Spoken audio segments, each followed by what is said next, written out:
안녕하십니까, 시청자 여러분. 오늘은 한 가족의 비극적인 이야기를 전해드리려 합니다. 평생을 함께 자라온 형제. 같은 밥상을 나누고 같은 방에서 잠들며 부모의 사랑을 함께 받았던 그 형제는 부모님이 남기고 간 단 한 채의 집을 두고 서로를 원수로 만들고 말았습니다. 가족이란 울타리가 무너지는 순간 사람의 본성은 어디까지 추락할 수 있는 걸까요? 이 이야기는 결코 남의 얘기가 아닙니다. 어쩌면 우리 주변, 아니 우리 집에서도 언제든 벌어질 수 있는 일이기 때문입니다. 1. 평범했던 가족의 일상. 이 집안의 아버지 김영수 씨는 평생을 성실하게 살아온 사람이었습니다. 30년 넘게 공장에서 일하며 땀 흘려 돈을 벌었고 그 돈으로 마련한 작은 단독주택 한 채. 그 집은 이 가족의 자부심이었고 추억이 깃든 보금자리였습니다. 어머니는 마당에 꽃을 가꾸었고 아이들은 그 마당에서 뛰어놀며 자랐습니다. 형은 김철수. 책임감 강하고 늘 동생을 챙기던 사람이었습니다. 동생은 김민수. 활발하고 욕심 많지만 속정이 깊은 아들이었습니다. 두 형제는 다투기도 했지만 결국 서로에게 든든한 버팀목이었죠. 그러나 부모가 세상을 떠난 뒤 모든 것이 바뀌기 시작했습니다. 아버지의 죽음과 첫 번째 균열. 아버지가 병으로 세상을 떠난 그날 장례식장에는 슬픔과 함께 묘한 긴장감이 흘렀습니다. 조문객들이 다녀간 뒤 상주석에 앉아있던 형 철수는 동생에게 이렇게 말했습니다. 민수야, 아버지 집은 우리 둘이 잘 상의해서 정리하자. 어머니도 계시니까 우선은 건드리지 말고. 민수는 고개를 끄덕였지만 그 눈빛은 어딘가 불안했습니다. 아버지의 집, 그 단어가 그의 마음속에서 욕망의 씨앗이 되어 싹트고 있었던 겁니다. 3. 어머니의 마지막 부탁. 세월이 흘러 어머니마저 세상을 떠나던 날, 임종 직전 어머니는 두 아들을 불렀습니다. 얘들아, 이 집은 너희 아버지와 내 평생이 담긴 곳이다. 제발 다투지 말고 사이좋게 나눠 살아라. 그 말은 분명 마지막 유언이었습니다.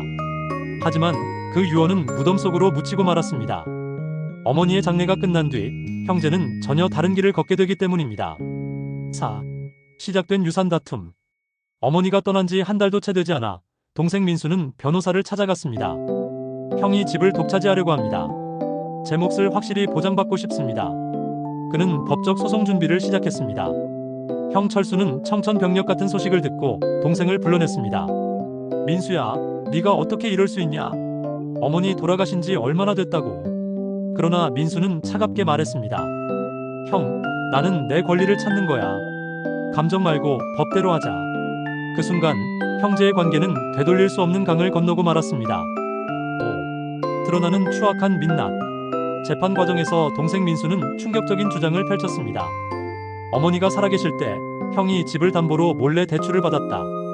형 철수는 억울하다며 손사래를 쳤지만 민수는 증거라며 은행 서류를 내밀었습니다. 재판장은 냉정하게 그 서류를 들여다봤습니다. 그러나 더 놀라운 사실이 드러났습니다. 그 서류는 조작된 것이었습니다. 민수는 자신의 몫을 더 챙기기 위해 지인에게 부탁해 허위 문서를 만든 것이었죠. 6. 형의 몰락. 형 철수는 재판에서 억울함을 호소했지만 이미 동생이 뿌린 소문 때문에 이웃들마저 등을 돌렸습니다. 철수가 부모 집을 제멋대로 썼다더라. 욕심이 많네. 철수는 점점 고립되었습니다. 게다가 직장에서 구조조정으로 해고까지 당하면서 그는 벼랑 끝에 몰렸습니다. 어느 날 철수는 술에 취해 동생 집 앞을 찾아갔습니다. 민수야, 제발 이러지 말자. 우리 형제잖아. 그러나 민수는 문을 닫아버렸습니다. 형, 이제 형제고 뭐고 없어. 법대로 하자고 했잖아. 그 순간 철수의 눈에는 눈물이 아닌 증오가 번져갔습니다. 7. 그러나 더 충격적인 사실이 드러나다. 재판이 막바지에 접어들 무렵 뜻밖의 인물이 등장했습니다. 바로 두 형제가 어릴 적 함께 뛰놀던 이웃 박할머니였습니다. 박할머니는 법정에서 이렇게 증언했습니다. 내 눈으로 봤어. 영수 씨가 살아있을 때 민수가 찾아와 그 집을 자기 앞으로 넘기라고 협박했어. 순간 법정은 술렁였습니다. 민수의 얼굴은 새파랗게 질렸습니다. 민수는 결국 진실을 숨길 수 없었습니다. 그는 오래전부터 집을 혼자 차지하려 했던 것이었습니다. 8. 파국. 재판 결과는 형 철수의 승소. 하지만 그는 이미 모든 것을 잃은 뒤였습니다. 동생과의 관계, 이웃의 신뢰, 직장, 그리고 마음의 평온까지. 승소의 기쁨은 공허했습니다. 판결문을 손에 쥔 채 철수는 중얼거렸습니다. 이게 내가 원한 정의였나? 동생 민수는 법정에서 고개를 숙인 채 흐느꼈습니다. 그러나 눈물은 형을 향하지 않았습니다. 그저 자신의 탐욕에 부른 파멸을 실감할 뿐이었습니다. 9. 마무리 교훈. 사랑하는 시청자 여러분, 이 이야기에서 우리는 무엇을 배워야 할까요? 평생을 함께한 형제도 부모의 피와 땀이 담긴 유산 앞에서는 낯선 타인으로 변해버릴 수 있습니다.